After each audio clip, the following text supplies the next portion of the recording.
Hai, balik lagi bareng Mr. Lim, pria masa depan. Di video sebelumnya kita sudah sama-sama mereview dan mengestimasi penghasilan salah satu website streaming terbesar di dunia, dan kita melihat website tersebut bisa menghasilkan miliaran rupiah per bulannya.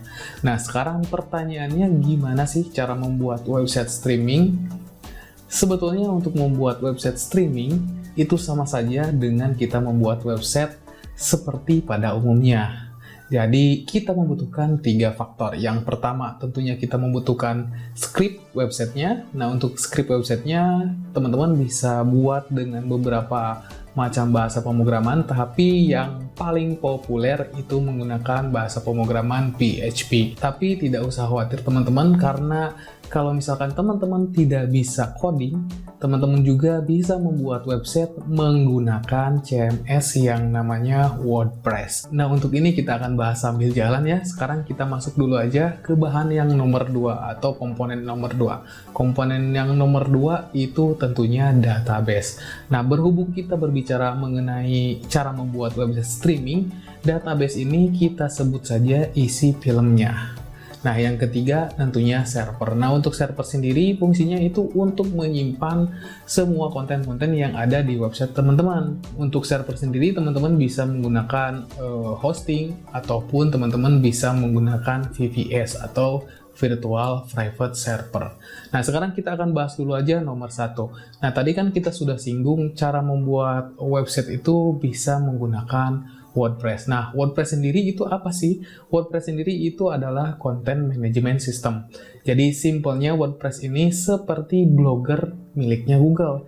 Jadi, pada intinya WordPress ini adalah sebuah kerangka kerja untuk membuat si websitenya. Nah, berhubung WordPress ini tidak memiliki tampilan, sebetulnya ada sih tampilannya, tapi tidak cocok untuk website streaming. Kita membutuhkan sebuah template, sebuah tema. Nah, untuk tema streaming sendiri itu sebetulnya ada banyak template ya. Tapi di sini saya sudah menemukan ada 4 tema yang sangat populer di kalangan developer website streaming. Nah, yang pertama itu ada yang namanya template Cplay. Nah, tampilannya seperti ini ya. Kita lihat di live review. Nah, live demo, tampilannya seperti ini teman-teman. Nah, saya yakin kalau misalkan teman-teman dulunya bermain CPE atau bahkan teman-teman itu maniak film, saya yakin teman-teman sudah sering lihat template ini atau tema ini. Nah, kalau misalkan teman-teman menemukan website dengan tema seperti itu, berarti website tersebut menggunakan tema dari Cplay. Nah, kita lihat di sini ya tuh. Jadi tampilannya ini seperti ini ya teman-teman. Nah, tuh ya. Dan kita lihat di sini harga untuk template ini itu sekitar $60, atau kalau misalkan kita kalikan ke kurs rupiah itu sekitar 1 juta kurang lah. Sebetulnya untuk harga seperti ini kurang cocok lah untuk teman-teman yang baru memulai belajar membuat website, karena ya harganya sendiri kita lihat $60, belum lagi kita harus membeli domain dan juga membeli server untuk menyimpan si websitenya. Dan kita lihat di sini Cplay sendiri itu terakhir diupdate tahun 2018, sekarang sudah tahun 2023. Saya yakin kalau misalkan template ini terakhir diupdate tahun 2018, ini ketika diinstal di WordPress sudah pasti banyak yang error. Kenapa? Karena tahun 2018 itu kalau tidak salah masih WordPress versi 5. Sekarang sudah versi berapa ya? Apalagi sekarang versi PHP-nya itu sudah versi 8. Itu sudah pasti banyak sekali error. Jadi kalau misalkan teman-teman membeli template ini, hati-hati ya teman-teman, karena kita lihat di sini terakhir diupdate itu tahun 2018. Oke, selanjutnya kita coba lihat lagi template yang kedua yang sering digunakan oleh web developer, yaitu template Dooplay. Nah, Dooplay sendiri tampilannya seperti ini teman-teman tuh ya. Ini pun banyak sekali yang menggunakan template ini karena ya untuk template ini enak lah, tampilannya itu clean lah. Kalau misalkan kita lihat di mobile, Di mobile tuh tampilannya seperti ini teman-teman. Jadi rapih ya. Tuh, di sini ada apa namanya menu, terus di sini search juga, terus di sini ada apa namanya, ada slidernya juga tuh ya. Tuh. Dan juga template ini pun support movie dan juga TV show. Jadi kalau misalkan teman-teman ingin membuat website drakor juga bisa menggunakan template seperti ini. Dan sekarang kita coba cek harganya itu berapa ya. Kita lihat harganya itu $80. Ini 1 juta lebih ya. Jadi ya sama-sama seperti dengan template sebelumnya.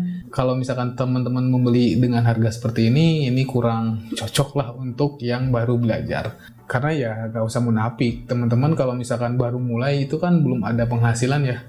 Sekarang teman-teman harus mengeluarkan $80 ditambah domain ditambah server, ya itu udah berapa ya, minimal teman-teman harus menyediakan 2 juta untuk membuat sebuah website seperti ini ya.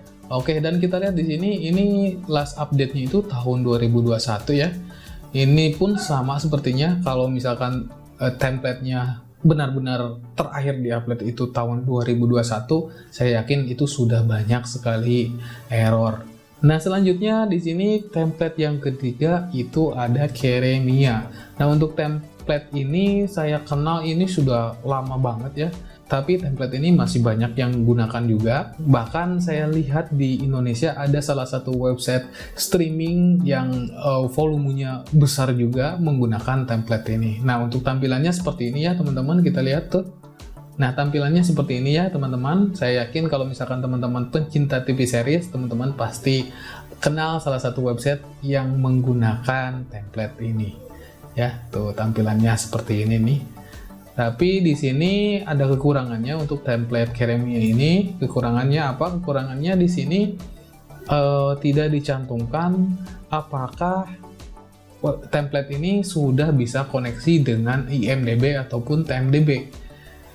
Nah, buat teman-teman yang belum tahu IMDb dan TMDb, itu adalah website seperti indeks film ya. Jadi teman-teman bisa melihat deskripsi film, judul, genre, atau segalanya pun melalui IMDb. Fungsinya untuk developer web streaming, jadi mereka itu tidak perlu membuat artikel atau metadata si filmnya secara manual. Tinggal input aja si kodenya, selanjutnya metadata si filmnya itu akan muncul secara otomatis. Nah, itu keuntungan kalau misalkan template tersebut sudah bisa koneksi ke IMDb atau TMDb. Nah, seperti itu ya teman-teman. Selanjutnya di sini ada tema yang populer juga di Indonesia. Temanya itu bernama Movie Pro. Nah, kita lihat di sini demonya seperti ini ya. Tuh. Saya yakin kalau misalkan teman-teman juga sering nonton film, pasti sadar banyak yang menggunakan template si Movie Pro ini. Kenapa? Karena rata-rata orang Indonesia yang bermain web streaming itu menggunakan template dari Movie Pro. Kenapa? Ya karena alasannya tema Movie Pro ini dibuat oleh orang Indonesia sendiri. Kita lihat di sini bahkan bahasa pengantarnya pun bahasa Indonesia. Berarti benar template ini itu buatan orang Indonesia, ya. Dan kita lihat di sini harganya berapa ya? Harganya itu kalau tidak salah $30 untuk 2 domain ya. Coba kita lihat di bawah. Nah, betul ya, harganya itu $30 untuk domain, untuk 2 domain. Dan kalau misalkan teman-teman memiliki 5 website, berarti teman-teman harus extend lisensinya ke yang 5 domain. Dan kalau misalkan teman-teman membeli lisensi untuk 5 domain, itu harganya $50 atau sekitar 800.000. Jadi ya cukup lumayan juga ya, tapi ini lebih murah dibanding template-template yang lain. Selain itu, template ini pun buatan orang Indonesia, artinya kalau misalkan ada masalah, teman-teman bisa gampang untuk meminta bantuan. Ditambah lagi template ini sering diupdate oleh si tim developernya. Jujur saja saya sendiri pun memiliki lisensi untuk tema ini dan saya sudah coba untuk support dari ID Themes ini, dan memang si ID Themes itu responsif ya. Hanya saja kekurangannya kalau misalkan teman-teman menggunakan template Movie Pro, ya templatenya itu pasaran ya, karena mungkin kalau misalkan kita hitung persentasi, 80% orang-orang yang bermain web streaming di Indonesia itu rata-rata menggunakan template Multipro. Artinya ya tidak ada otentiknya kalau misalkan teman-teman menggunakan template dari si Multipro ini. Nah, oke, jadi sudah jelas ya. Untuk nomor 1, bahasan script, teman-teman bisa menggunakan WordPress dengan template keempat ini. Ya, selanjutnya kita akan bahas mengenai database. Dan untuk kasus pembuatan web streaming, database ini adalah isi filmnya. Sebetulnya untuk database ini teman-teman bisa menggunakan 2 metode. Yang pertama, teman-teman bisa mengumpulkan filmnya secara manual, atau teman-teman bisa menggunakan database orang lain. Nah, sekarang kita akan bahas dulu yang mengumpulkan database secara manual. Nah, secara teori, kalau misalkan kita berbicara manual, artinya teman-teman harus mendownload filmnya di website orang lain, dan teman-teman me-re-upload si filmnya. Nah, re-uploadnya kemana? Sebetulnya teman-teman juga bisa upload langsung ke website pribadi teman-teman, tapi kalau seperti itu sangat boros sekali bandwidth. Kenapa? Karena satu film saja itu bisa mencapai 2 GB lebih. Artinya kalau misalkan teman-teman simpan di hosting atau di server teman-teman, itu sangat boros bandwidth. Makanya rata-rata pemain web streaming itu menggunakan video host. Nah, video host sendiri itu adalah website video seperti YouTube, tapi ya tidak mungkin mereka itu mengupload di YouTube. Pasti mereka pun menguploadnya itu ke website-website yang memperbolehkan konten copyright di-upload. Contohnya seperti apa? Contohnya seperti ada Dotstream. Nah, teman-teman pasti sering tahu ya, Dotstream. Terus ada juga FileMoon, ada juga FileLeon, ada juga Streamwiz, dan lain-lain. Nah, jadi simpelnya teman-teman download dulu si videonya di website orang lain. Setelah itu teman-teman masukkan ke website video host. Nah, nanti setelah film tersebut teman-teman upload, nanti kan teman-teman bisa mendapatkan link si videonya ya. Nah, link videonya itu teman-teman akan masukkan atau embed ke dalam website teman-teman. Tapi sebetulnya ada juga para web developer web streaming yang menghosting videonya melalui Google Drive. Jadi mereka tidak menggunakan video host seperti ini, mereka langsung mengupload video filmnya ke dalam Google Drive. Tapi pertanyaannya, bukankah Google Drive itu memiliki limit view? Nah, dengan alasan itulah mereka menggunakan yang namanya player. Nah, player ini fungsinya untuk membypass limit dari Google Drive. Salah satu player yang sering digunakan para web developer itu nama websitenya gdplayer.talk.